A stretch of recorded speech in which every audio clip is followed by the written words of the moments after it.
Alrighty, for recycling, well, not recycling number 3, but no, sorry, that's where I started last time. All right, let me start over here. Hello, for this rendition, this video, non-renewables number 3, not recycling number 3. Okay, that covered recycling in the previous one, non-renewables number 2.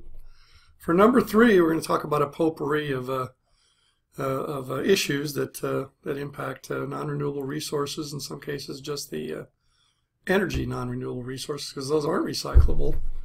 And one of those that we can deal with pretty quickly is import dependence. All right, so should we just have a pure free market approach to non-renewable resources? Probably most of the time. But there definitely is an issue in a world with as much conflict as we seem to constantly have for at least some non-renewable resources, those that are immediately and vastly defense critical, then maybe we better have a little bit of homegrown, at least a little bit of that stuff, homegrown, like oil. And there's some other strategic minerals. Cobalt, I think, is one that I've come across. That we better not be totally reliant on those from unfriendly and or distant sources that can be cut off. Better have some homegrown ability to either produce it or a substitute, or we could have incentivized and efficientized ourselves into a very dangerous situation, right? If we're attacked, we have to defend ourselves, and we can't come up with some critical items from within our own borders. We could be in a heap of trouble, as those Southern sheriffs used to say. Maybe they still do say that when they sidle up to your vehicle and you've been speeding. Okay, you're in a heap of trouble. All right, so what could we do about that? Okay, so one thing to do about this, and calm yourself now because you might gasp here in a minute after I suggest this as an efficient policy. Okay, here it comes. Tariff. Okay, now why might I have thought you were going to gasp? Because economists hate tariffs usually. Those are inefficient, right? Those are trade barriers. We love free trade as economists. Yeah, well, sorry, yeah, that's right. I do confess a few exceptions to that. Now, in the halls of Congress, this free trade, anti-free trade argument is way overused. I mean, it's been applied to a lot of things that have close and available substitutes, either of the exact same thing, or, like, for example, we're importing it from Canada. But that's not likely to get cut off in a war, or even from Mexico. Okay? I mean, we have contiguous borders and stuff. We're close, even by the sea lanes. So, no, it doesn't apply to very many things. It can definitely be argued it applies to a few things, probably oil, probably some other strategic minerals. Tariff, okay? Tariff on what? How much what? Big tariff? No. A big tariff, pure protectionism, prohibitive tariff. We've got to make all this stuff ourselves because otherwise we're in trouble if we're attacked. No. Wrong. Because you see what happens if you do that. You could use a tariff to block trade, and then you'd have to, the domestic demand and domestic supply would find their equilibrium amount. Okay, you're covered. Sort of.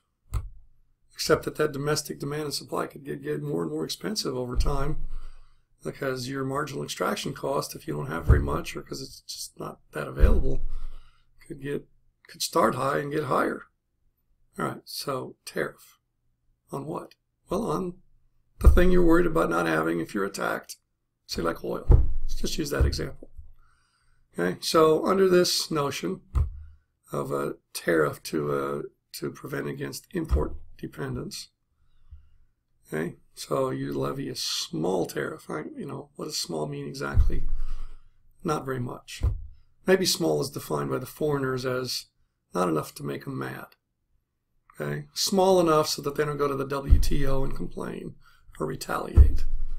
But maybe big enough, pushing that definition perhaps, so that you can have enough money to gradually and at an acceptable rate stockpile the stuff. See, that's one reason they're not likely to be as mad about it.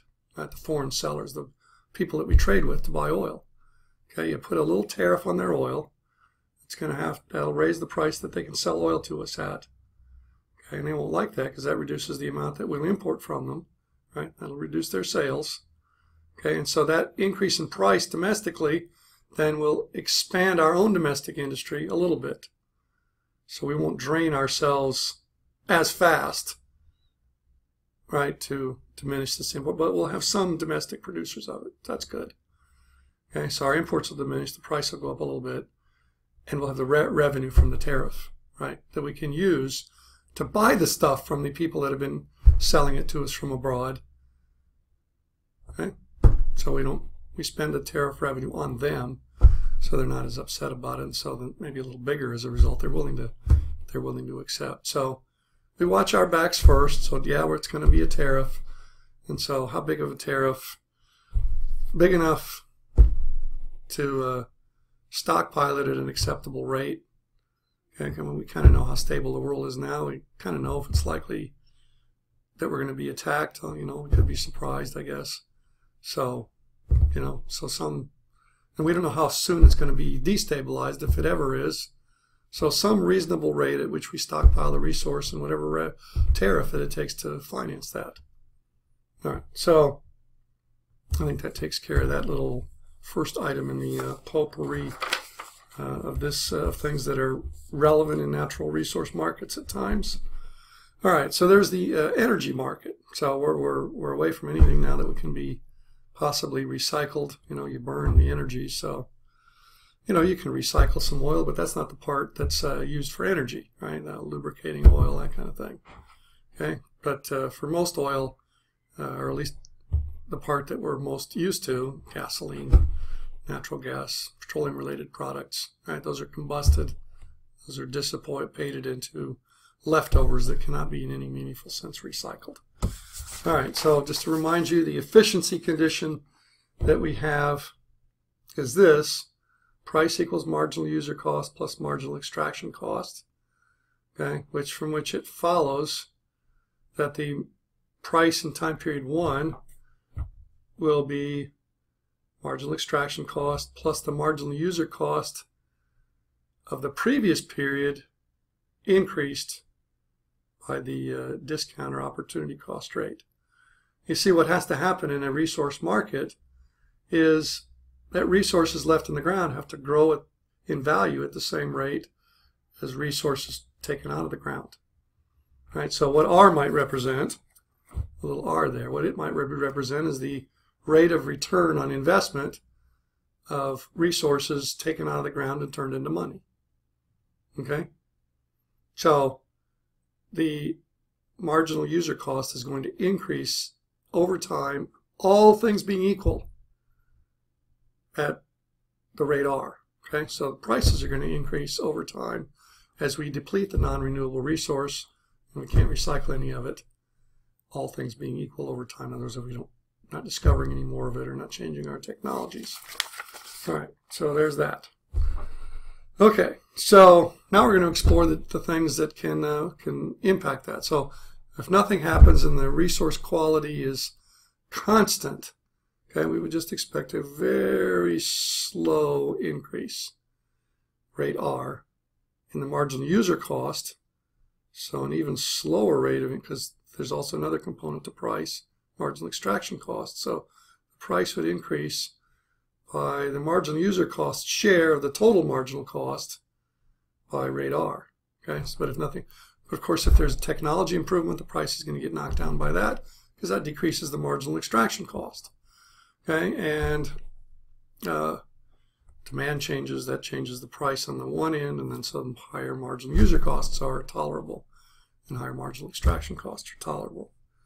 Okay, now one of the things we can explore with this construct is, what do I mean by this construct? This construct, okay, get my fingers out of the way, is the issue of price controls. Price controls have been part of the landscape with natural resources, particular natural gas is the one that's most often discussed and cited.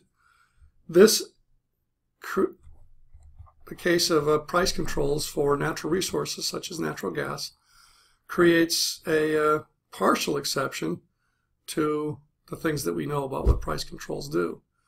And unfortunately, that one exception isn't good, because what we know now from exploring some of these experiences is that even a price control level, price ceiling level in this case, that's above the equilibrium can still have negative effects. Right? We know if the price ceiling is below where the market price would be in its own, that has negative effects, creates shortages, reduces the quality of the good. All right? So, but before we looked into these natural resource markets, okay, that constrains the perceived future value of the resource in the ground.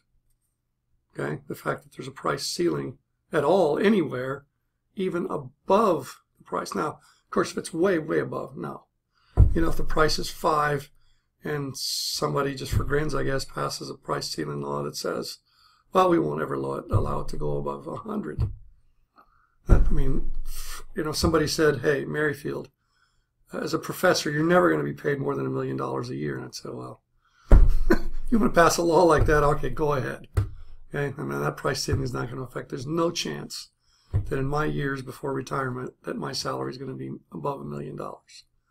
Okay, so we're talking about if it's near what the market price is. You know, if the natural gas prices had been 5 or 6, and somebody says, you know, I don't want to interfere with the current price, but we don't want it to go above 7 or 8, and that'll create that effect. And what do we mean by the effect?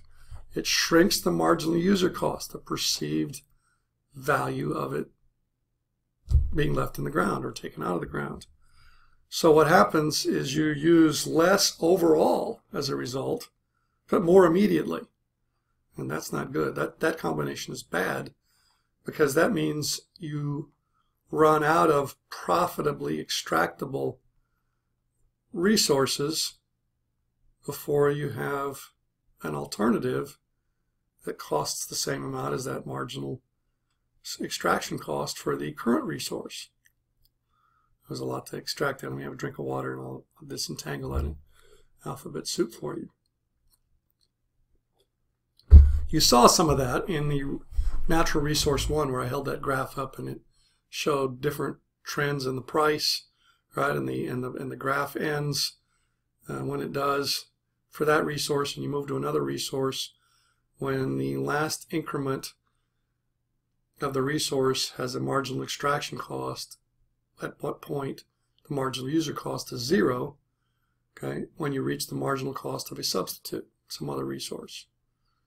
Okay, so at that point, marginal cost of the substitute is less than the marginal cost of extracting whatever you have left of the initial resource, and you transition to a new item. Well, the price control, the price ceiling, even if initially above, when enacted above what the price was then, can be troublesome in that regard, because it doesn't allow the price to rise as high as is necessary to achieve a smooth transition to the marginal to the substitute. So then you'll have to achieve an abrupt transition with a big price jump to a substitute. You'll run out of the initial resource, the amount that's offered for sale at least. The current reserves, profitably extractable, will be depleted before the price has risen to where the potential reserves can be moved over to current reserves. All right, so another thing that happens when you have price controls is you can have huge misinvestments, or in this case, huge near misinvestments. And for that I can smile and laugh a little bit, because boy, did we luck out in one sense back when we had those natural gas price controls, because see, the foreign stuff, that wasn't price controlled. So when we were looking at natural gas shortages at the price ceiling level, we were looking to import natural gas. You're saying import a gas? Haul a bunch of gas across the, yeah. Pretty creative, or pretty, pretty innovative. We were going to liquefy it. Oh my goodness, that's another expense. We're going to liquefy natural gas, keep it liquid in a boat, and not by airplane. Well, from some places, not by pipeline, too far. Okay, over oceans. Okay, pipeline. I heard of a liquefied natural gas pipeline. There's certainly regular natural gas pipelines. Okay, but for some places, not going to happen by pipeline. So we built at considerable expense. That's why I say, boy, are we lucky. Liquefied natural gas tankers, LNG. You want to Google it, you might want to Google it by that. And in a class, this same class, some years ago, I speculated, it hurts too much to put my foot in my mouth on camera, and plus it would look too stupid. But that's basically how it felt. But then after that, I got a laugh out of it. I speculated in this class that because those price controls that basically motivated the building of these LNG tankers, the fact that the price controls no longer existed, that instead of the prices going up when the price controls were lifted, of course they went up right afterwards a little bit, but the reaction to the higher gas prices was massive exploration, and then eventually prices came down, was to render these LNG tankers obsolete. That was my assertion in class. I said, boy, I bet there was somebody took some serious bankruptcy, bath and red ink kind of thing. And one of my students with his little device looks and he said, no, they're doing great. They're being used to export natural gas. So we're talking a massive near misinvestment. They were built to import natural gas because the free market reversed the situation from shortage at high prices to abundance at low prices. Now we were exporting natural gas. Some of our foods, probably natural gases, to other countries in large quantities through these tankers built to import it with. I mean, the tankers don't care which direction they carry the natural gas, thankfully. All right, so now continue on this notion of prices, price ceilings that are maybe not even relevant or binding when at the moment that they're passed, but to the marginal user cost increase and are looking like they're going to get there eventually. Now, another possibility is, what if they're perceived as temporary, like they're not going to last all that long?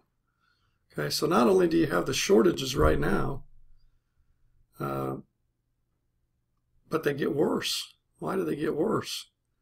Because there's a perception among the producers that the ceilings won't last very long, and so they're going to withhold their product to sell it at the higher price that they expect to exist after the natural gas price controls go away.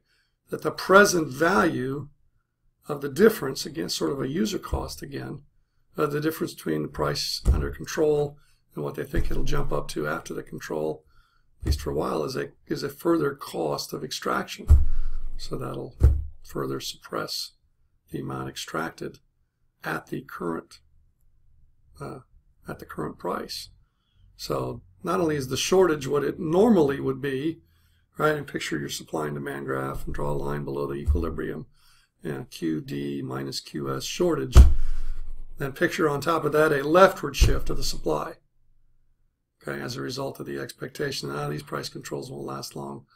I'll just sit on my reserves until they go away. Now you've got a really big shortage. And who knows, that may have been the driving force in the price controls eventually being politically untenable and going away. Okay, continue with my notes. And this little potpourri of things that surround some natural resource markets, some more than others. What about the issue of waste disposal? And mostly when you talked about that, it was like, what waste disposal? And, oh, yeah, the uranium mines, yeah, we better dispose of those wastes. Because either they can be used for terrorism, making dirty bombs, somebody really sophisticated making a real bomb. What are we going to do with the wastes? Let's internalize that cost at least into the price of it to make sure that the extraction of it reflects that cost, and use something like the insurance bonding approach to make sure that the mining companies have the incentive to set aside some dollars, okay, either in their own account, them being liable, or providing it in some sort of an off-site insurance policy or insurance bonding approach, the bond part of that. Yeah, I mentioned that Gold King mine, the one that put all that yellow stuff in the San Juan River, eventually into Lake Powell. Apparently they didn't have such a policy when that mine was functional. I don't remember if the gold mine is still functional. I think it's closed. So they accumulated all this waste, and then when they were done mining there, they just left it.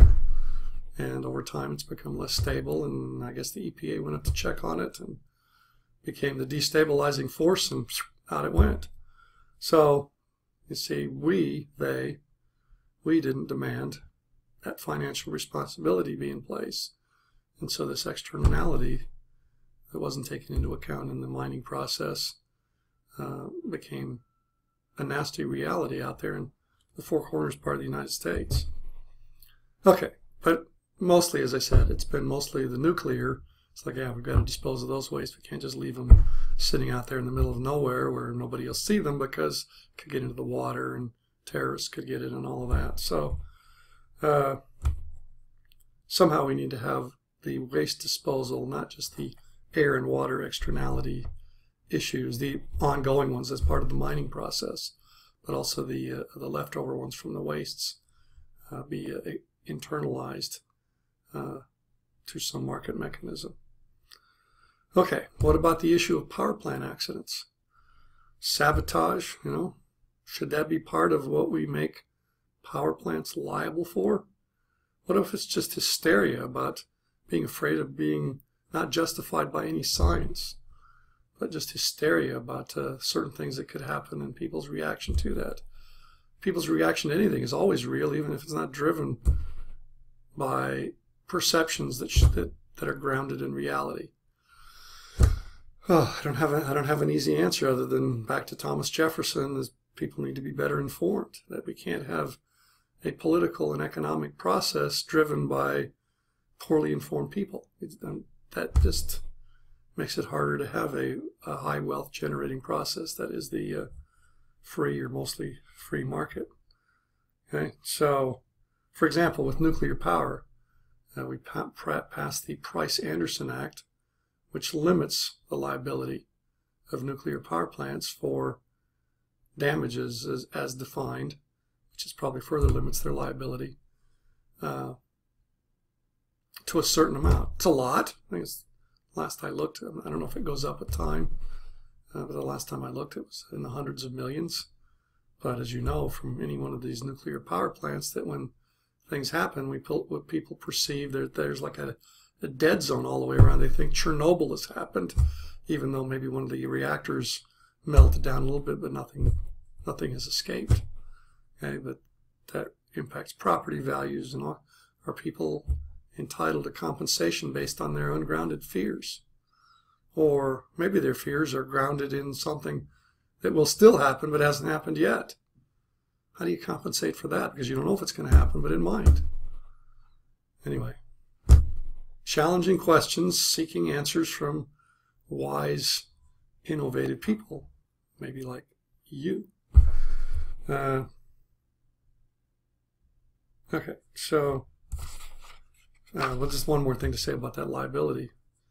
If you made folks liability for any damages or provided compensation for anybody's perceived damages, that could remake the energy landscape for better or for worse, right? I mean, some things might, like nuclear power, might become uneconomical to do based on the cost of those liabilities, having to internalize those. Some people would cheer that outcome. Other people would not. Some of those for environmental reasons. Namely, they would force more short-term reliance on fossil fuels, because the low-emitting, and notice I didn't say zero-emitting, the low-emitting things like solar power and wind turbines, they may be low-emitting when they're spinning or collecting sunlight, but they're not zero emitting because there's an industrial process involved in manufacturing and siting and delivering and installing and maintaining them that still involves some emissions. But anyway, those low emitting sources are not yet ready to generate large quantities of energy at prices that we're used to or ready to pay. Probably that transition, at least politically, probably economically as well, needs to be done in a way that the prices rise gradually. That seems likely to happen in the absence of an innovation that we may see but haven't seen yet. Okay, one more drink of water. We're on the home stretch here for this last item for non-renewable resources. And now we're going to talk about NIMBY.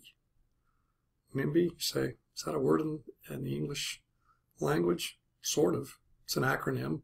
It's become a word sometimes. Not in my backyard. Okay, NIMBY, not in my backyard. I love windmills for generating energy. I'm not saying for myself because I don't particularly like them. Because I go to places that used to be beautiful that aren't anymore because of those. Okay, now, does that mean that I have a right to say, don't do that because I want my energy to be pretty as well as cheap? No, I don't. Okay, but it's a fact. Not in my backyard is a reaction that exists among a lot of people because there's an uneven distribution of the costs and benefits of energy production. Of course, the benefits are spread pretty evenly, right? Maybe not totally evenly, but we all use electricity and mostly drive cars and fly around in airplanes and consume products that take energy to produce. Okay, so and we may love renewable energy for the damages that are avoided as long as it's not produced in our own backyard. Okay, so in other words, people that have urged Congress, for example, to subsidize renewable energy until it can be made through innovation and experience more economical to subsidize it, and suddenly they find windmills in their line of sight for either where they live or where they drive or where they work, and they said, yeah, I like windmills, but don't build them where I can see them. Well, that's hard to do because, you see, windmills and solar panels are land intensive. It's hard to consume a lot of energy by those methods in ways that can be kept out of sight, out of mind. All right, so the issue that we're going to raise here and kind of finishing this off, and again, I specialize in questions, not answers. I'm not without answers. They tend to be pretty standard. Right? The economical amount of anything is where the marginal costs are all equal or the marginal net benefits are all equal, and then we can define tradable allowances or fees or whatever that'll achieve that. Pretty standard answers. But more than that, I try to provide interesting questions. Okay, so the question here for this issue is, are the people near these production sites, okay, whether they're renewable or not? Nobody wants to live next to a coal plant, okay, or especially a nuclear plant, although unless there is an accident, they don't look too bad. And they provide fewer externalities than living next to a coal plant that even if it's shut down, it's probably got a pile of coal next to it that has more radiation than comes out of a nuclear containment vessel. Okay, that's too much elaboration on the question. So the question is, given the uneven distribution of costs and benefits of energy generation, are those people for which the costs, real or perceived, right? By real or perceived, I mean whether they're feared or ongoing, are they entitled to compensation? Should all of us be putting money into some fund, maybe a tax on energy, some of which to be used to compensate those that have to tolerate looking at windmills or coal-fired power plants or nuclear power plants? I don't know. See, that seems to be, again, subsidizing and or compensating for things that are pecuniary. I mean, if they're physical effects, sure, you could argue for that next to the coal plant. Not so much next to the nuclear plant, and I guess the site issue is one that's real by the renewable, the solar panels and the windmills.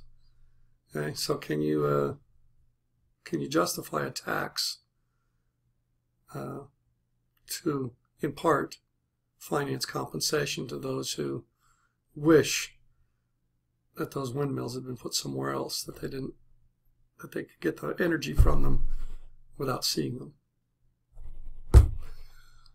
Alrighty. It's been fun. And don't ever forget, the fun never ends unless you let it.